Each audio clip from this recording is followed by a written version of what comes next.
પાઠ 16 ચોરી, લેખક યશપાલ જૈન, પેજ નંબર 40। બધાની બુક, પાઠ્યપુસ્તક બધાનું ખુલ્લું હોવું જોઈએ, એટલે આપણને રસવઈ, દીર્ઘય, પૂર્ણવિરામ, અલ્પવિરામ, એ બધી વસ્તુની આપણને ખ્યાલ આવી છે। પહેલા આપણે લેખકનો પરિચય જોઈ લઈએ। जन्म सन 1912 ईस्वी, मृत्यु सन 2000 ईस्वी। आपका जन्म अलीगढ़ जिले के विजयगढ़ कस्बे में हुआ था। बाल साहित्य पर आपने अपनी लेखनी चलाई। बाल मनोविज्ञान पर उन्होंने अनेक कहानियां लिखी है। सन 1990 में उनको भारत सरकार का प्रतिष्ठित पुरस्कार पद्मश्री प्राप्त हुआ था। अब उनकी कृतियां अजंता इलोरा, अहिंसा और भारत के यात्री उनकी ख्यात नाम कृतियां हैं। नौकर हमारे परिवार का अंग होना चाहिए। हमें उसके साथ आत्मीय व्यवहार, जो यहाँ बराबर ध्यान रखो कि આપણે એની સાથે કેવો વ્યવહાર કરવો જોઈએ, आत्मीय व्यवहार करवो જોઈએ, करते हुए स्वीकार करना चाहिए। हम जो खाते हैं वह नौकर को भी मिलना चाहिए, ताकि मानवीय और सौहार्दपूर्ण वातावरण से घर में सुख, शांति और आनंद बना रहे। इस संदेश के साथ एक परिवार की कहानी यहाँ सुंदर ढंग से प्रस्तुत की गई है। यानी कि लेखक ने क्या कहा है कि हम जो घर पर नौकर रखते हैं वो सभी नौकर एक जैसे नहीं होते, तो हमें क्या करना चाहिए, तो कि हमें उनके साथ आत्मीय व्यवहार करना चाहिए। हम जो खाते हैं वो हमें नौकर को भी देना चाहिए, ताकि नौकर को लेकर उठने वाली जो समस्याएं है वो उत्पन्न न हो और घर में सुख, शांति का वातावरण जो है वह बना रहे। इसके साथ साथ लेखक ने यहाँ पर यह भी बताया है कि हम क्यों ऐसी चीज खाए, हम क्यों ऐसी चीज खाए जो सबको नहीं मिलती। इनमें से तो चोरी की भावना को जन्म मिलता है। આપણે જે અમુક વાક્ય છે ને કે કથન છે ને એના આશય પણ સ્પષ્ટ કરવાના આવે છે, એટલે એવું કથન પણ આની અંદર લેખકે સરસ આખા પાઠને અનુલક્ષીને કહ્યું છે કે મનુષ્યનો સ્વભાવ જ હોય છે કે કોઈ પણ વ્યક્તિ છે એ કોઈ પણ વસ્તુને ઉપયોગ કરતા જોવે, આપણી પાસે નથી, બીજા પાસે છે, એનો ઉપયોગ કરતા આપણે જોઈએ ને એટલે આપણને પણ એની ઈચ્છા થઈ જાય। કોઈ વસ્તુને વાપરતા જોઈએ તો, કોઈ વસ્તુને ખાતા જોઈએ તો, કે આપણી પાસે આ નથી અને એની પાસે છે એવું મનની અંદર થઈ જાય, અને ત્યાંથી જ ચોરી છે ને એ કરવાનું મન છે એ લોકોને થતું હોય છે। એટલે લેખક એમ પણ કહે છે કે આપણે બધી જ ચીજ છે એ બધાને નથી મળતી, તો આપણે છે એનો ઉપયોગ કેવી રીતે કરવો જોઈએ, તો કે ખૂબ જ એનો વિવેકપૂર્વક ઉપયોગ કરવો જોઈએ। અહીંયા વાત છે બિંદુ, બિંદુ એ શું છે, તો કે એક નોકર છે, નાનો એવો છોકરો છે, અને એની સાથે સાથે તો કે માલતી અને નંદન કે જેણે આ બિંદુને પોતાને ત્યાં કામ કરવા માટે રાખેલો છે। હવે એકવાર એવું બને છે કે બિંદુ છે એ એના ઘરનું કામકાજ કરતો હોય છે, કચરા પોતા કરતો હોય છે, ત્યારે તે કચરો નાખવા જાય છે તો સાથે સાથે એક મુઠ્ઠીની અંદર એક મુઠ્ઠી એની બંધ છે અને કચરો ફેંકવા જતો હોય છે, ને બરાબર માલતી છે એનું ધ્યાન એની ઉપર પડી જાય છે, અને એને એમ થઈ જાય છે કે મારા ઘરની કંઈક કિંમતી વસ્તુ છે એ આણે મુઠ્ઠીમાં સંતાડી દીધી છે।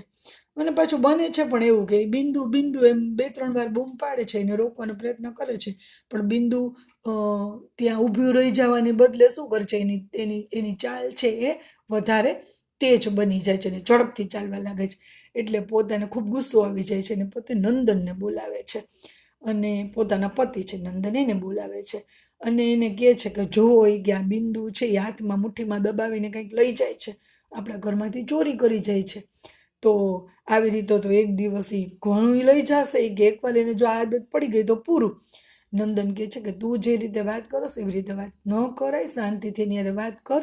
અને એવામાં બિંદુ છે એ કચરો ફેંકીને પાછો ફરે છે અને પછી એને નંદન ધીમેથી રહીને બધું પૂછે છે કે શું હતું, કેમ હતું, મુઠ્ઠીમાં તો શું લઈ ગયો હતો, એવી રીતે શાંતિથી પૂછે છે. એટલે બિંદુ છે એ નંદનને કહે છે કે ભાઈ બીજું કાંઈ નહોતું, પણ મેવા એટલે સૂકો મેવો, કાચું બદામ, કિસમિસ એવું.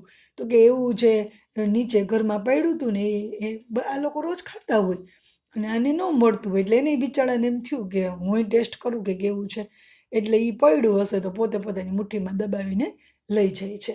એટલે એ અને આગળ પછી જે થાય છે એ બધી વાત આપણે પાઠની અંદર જોશું, બરાબર. એટલે એ આખી વાત છે. યાદ રાખવાનું આપણે બિંદુ કોણ છે? બિંદુ કોણ છે? તો કે બિંદુ નોકર છે. અને નંદન અને માલતી, બરાબર, 3 પાત્રોને, કારણ કે કિસને, કિસકો, કહા, એવું આપણને પૂછાય છે. તો આ બધી વસ્તુ આપણે બરાબર ધ્યાનમાં રાખવાની. તો થોડુંક પાઠ પણ આપણે જોઈ લઈએ. कमरे को साफ कर, झाड़ू पर कूड़ा એટલે શું? कचरो रखे। जब बिंदु कमरे से बाहर निकला तब बरामदे में बैठी मालती का ध्यान उसकी ओर अनायासी चला गया। अनायास એટલે एकाएक। उसने देखा कि एक हाथ में झाड़ू है पर दूसरे हाथ की मुट्ठी बंद है और कुछ पीछे की ओर जानबूझकर आड़ में कर ली गई है। मालती को लगा हो न हो कमरे से बिंदु कुछ लाया है। उसने कहा बिंदु। 2 कदम पर बिंदु, पर उसने मानो मालती की आवाज सुनी ही न हो। वह चलता ही गया, बल्कि मालती ने देखा कि उसकी पुकार पर बिंदु की चाल में कुछ तेजी आ गई है। गुस्से में भरकर उसने कहा बिंदु, ओ बिंदु, ठहर, कहाँ जाता है? इतना कहना था कि बिंदु तो दौड़ने लगा और वह गया। मालती के संदेह की पुष्टि के लिए यह सब काफी था। उसने तेजी के साथ कहा सुनते हो जी, देखो बिंदु कुछ लिए जा रहा है, जल्दी आओ। नंदन अपने कमरे में बैठा अपने पत्र के लिए कुछ लिख रहा था। मालती का यूं चिल्लाना उसे अच्छा नहीं लगा और उसने चाहा कि टाल दे, पर मालती माने तब न। एक सपाटे में वह कमरे में आ गई और बोली झटपट उठो, देखो बिंदु मुट्ठी में दबाए कुछ ले गया है।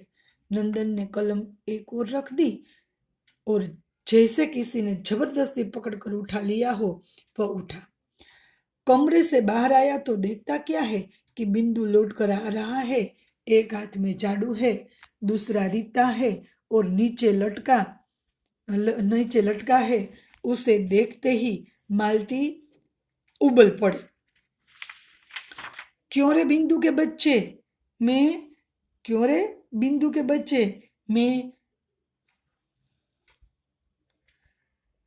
गला फाड़ती रही और तू रुका तक नहीं।